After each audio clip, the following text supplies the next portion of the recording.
Hello everyone and welcome back to Baron's Den for a very brief video.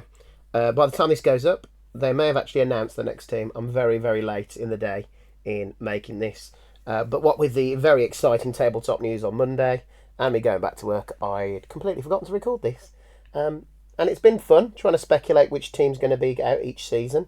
Some people obviously get advanced copies of the game so they get the prior knowledge of what's coming next. I have no idea. Literally no idea what's going to be coming, and we got the Necro one wrong. They came earlier than I was expecting, and there was another one I think we've got wrong. But Norse and Amazon I've been right with, so I'm on a bit of a roll. But unfortunately, I'm not very confident with this next one. So let's get into it. What will be the next team in Blood Bowl 3? Okay, so this is the current state of play over here. We've got the original teams that were in the game. And then we've got the season 1, 2, 3, 4, 5, 6, 7, 8, and 9 teams. These are the teams we are left with. We have Ogres and Snotlings from the 2016 edition. Now, when I say from the 2016 edition, obviously they were from before then, but I mean, the teams, they came in 2016, whereas these were rebooted in the 2020 edition. They were just teams of legend in the 2016. So they're the oldest teams, oldest in the loosest sense of the word, that are knocking around. Then we've got the 3 teams that came out towards the end of 2020. I can say that now because the next edition's coming out. That would be Vampire, Gnomes, and Chaos Dwarfs. And then we've got over here, obviously, the 2 teams of legend that won't be coming out until Blood Bowl Season 3. And finally, we've got the NAF Sanctioned Slan team.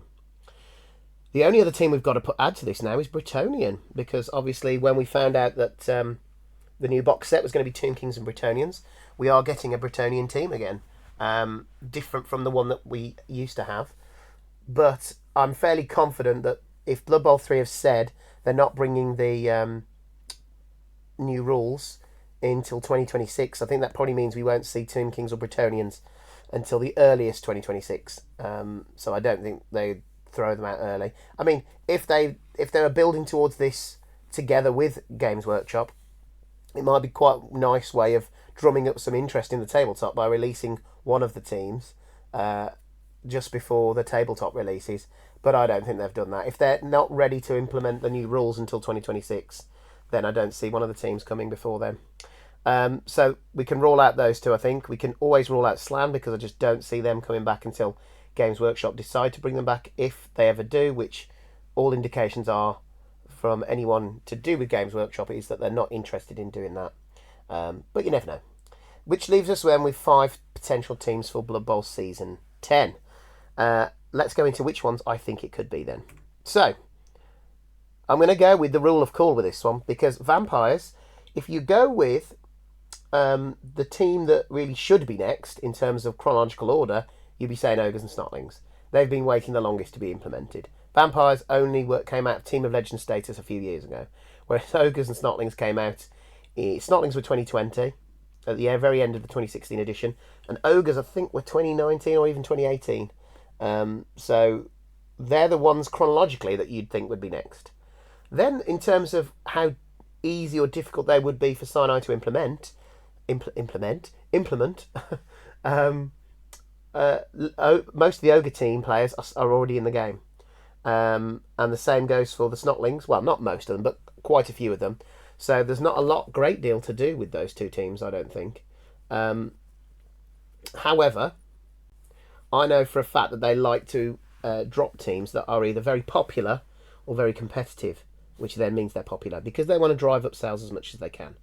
And I feel that out of the teams that are left, Vampires are the team that's going to do that, because A, they're very popular, and B, there's a big divide at the moment about whether they're massively overpowered. I talk to a lot of different people who play Blood Bowl, from very competitive people to people who just play for fun, and everyone seems to be either in one camp or the other.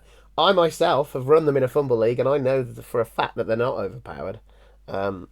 They just can appear that way when everything goes their way, or when dice go their way, or their opponents don't get good dice against them. But there are ways of stopping vampires.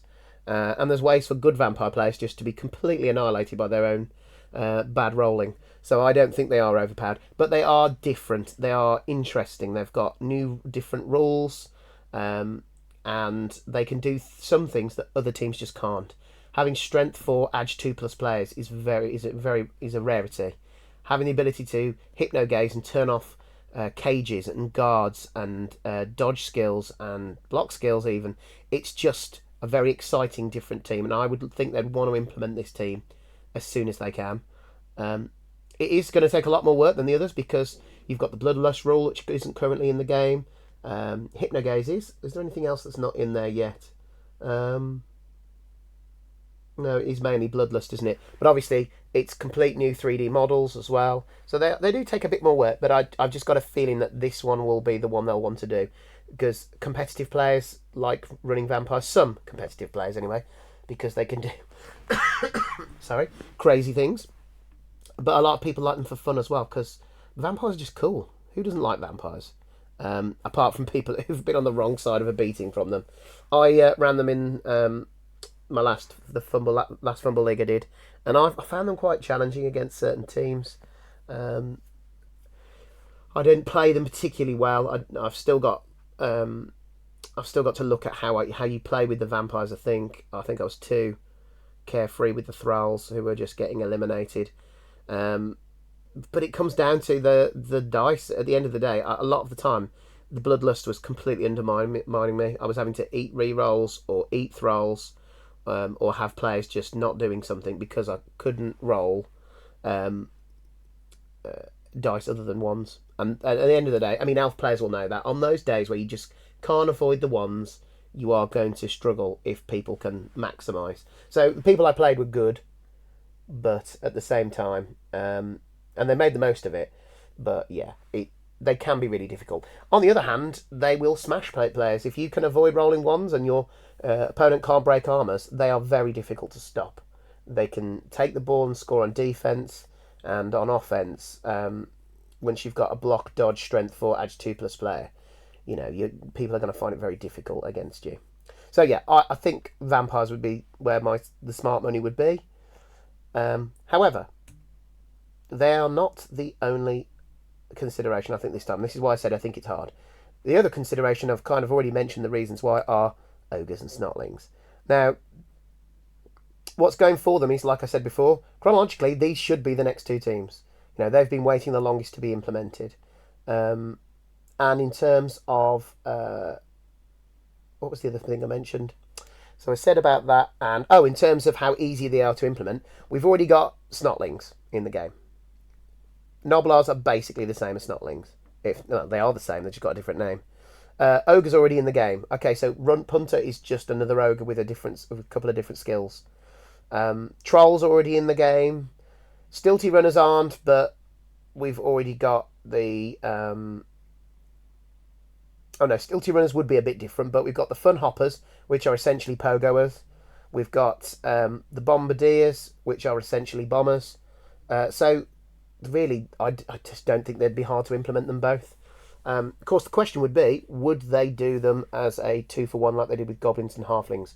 Or was that a one-time thing where they were spoiling us, and actually they won't do it again with other stunted teams? Bear in mind, we've also got Gnomes on the horizon. And if these two came together, for example, would they have to just release Gnomes on their own? Would they wait for another stunted team to be released by Games Workshop? How does that work? I think a lot of people would say they're not going to do a 2-for-1. Or maybe they'd put Snotlings with Gnomes and release Ogres as a team. I personally think they should put them together, because I don't think either of these on their own would be very popular. That's not to say that they're underpowered or that they're unpopular on the tabletop. But your casual player might be intimidated by taking on these two teams because they are more challenging, I think, to run and to do well with. But competitive players will get a lot out of these teams. Well, certainly the Snotlings. Ogres, I'm a little bit more on the fence about in terms of how good they can be competitively. But Snotlings can be an absolute nightmare. I don't have a good record on tabletop against Snotlings. I have beaten them, but I think I've lost twice now to them. Because they are... If you keep failing to break the armor or injure them when it should be more of a given, it can be incredibly frustrating. And then with all the sidestep and the sheer volume of numbers that they have and the fouling opportunities they get, they can be a real absolute menace. But I think you'd need to release these two to tempt people into getting the season pass. So that's why I wonder whether they'd jump vampires ahead of them, because they'd think that vampires would be more popular. So I think the three options are, it's either going to be vampires, it's either going to be ogres and snotlings, or it might just be ogres. I can't see them releasing snotlings on their own. I don't think that would be very popular. We had goblins and halflings together literally this time last year as well. So would they want to carry on the tradition with snotlings and ogres? That's the question. But which one am I going for? I'm going for the vampires. Like I said earlier, I just think they are the one of the more popular teams of the moment. People are still... We went through that initial period after they were released where people were still learning how to play with them and discovering their quirks, and other people were finding out how to play against them.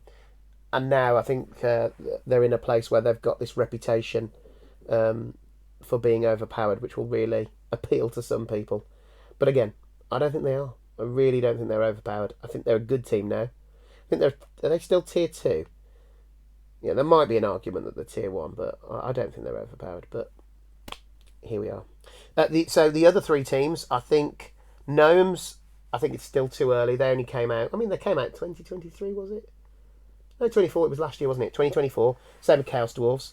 I think Chaos Dwarves are too close. I think they'd wait a little bit longer for Chaos Dwarves. Same with Gnomes. And I think Gnomes are going to be quite different. They might wait for another stunted team to be released, perhaps to package Gnomes together with something else. So that's why I think those two teams will come at a later date. Anyway, don't forget to post in the comments which team you think is going to be next. Obviously, we don't have long now. I'm expecting the Steam to drop a hint or the reveal any day now. So get your comments in quick. Let me know what you think. Which will be the next Blood Bowl 3 team? Or even just which one would you like it to be? Like I've said, I've picked vampires because I think out of the ones left, those are the ones I'd want to see in the most. I think they'd be the most different from other teams, the most interesting.